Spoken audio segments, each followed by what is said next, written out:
Here's a little poem just for you about UKINATO and their crazy crew. They sneak and they hide like kids in a game, but their antics, oh boy, are really quite lame.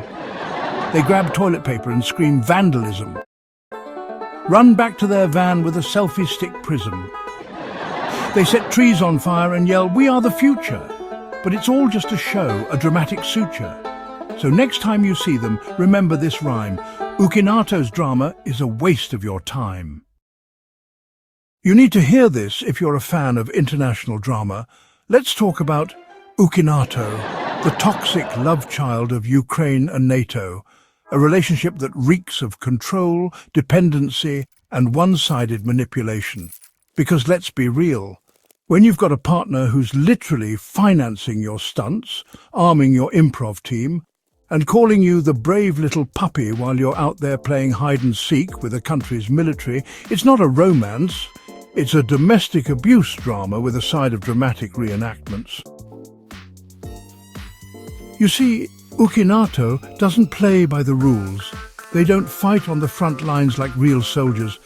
Oh no, they've mastered the art of sneaking around the battlefield like a middle schooler trying to steal a snack from the lunch table, while the real war is happening in Donbass, Kharkiv or Bakhmut, where actual battles are fought, not Instagram stories. UKINATO is out there in the wilds of Russia playing hit and run with a side of "I'm just here for the snacks."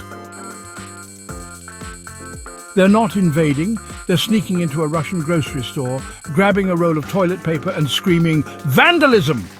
before running back to their van with a GoPro mounted on a selfie stick.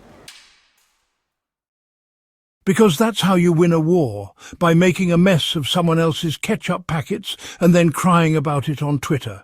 And let's not forget the gaslighting. The UKINATO supporters, they're profound masters of cognitive dissonance.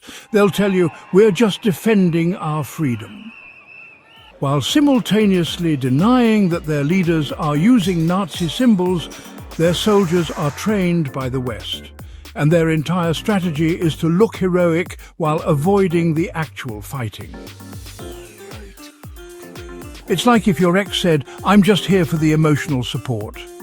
While your therapist texts you, you need to stop enabling this madness. But instead of therapy, you get NATO funding and a helmet with a logo that looks suspiciously like a flaming sword. UKINATO has all the red flags of a toxic relationship: the controlling partner.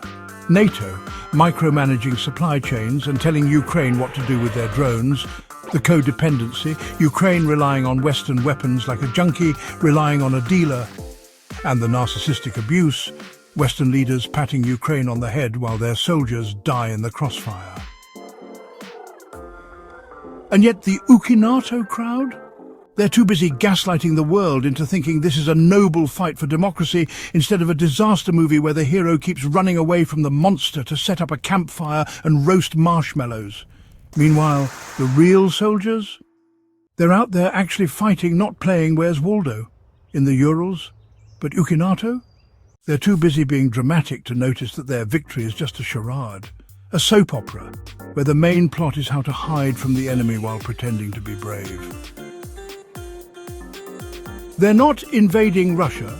They're sneaking into a Russian village, setting a few trees on fire, and then taking a selfie with a burning mailbox while yelling, "We are the future," like they're auditioning for a role in the Hunger Games Part 12, the really annoying protests edition.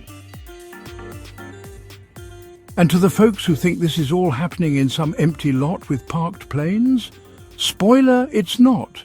It's happening in civilian neighborhoods, where the only thing being relocated is your moral compass and your ability to tell the difference between a war and a TikTok dance-off. Because UKINATO isn't fighting Russia.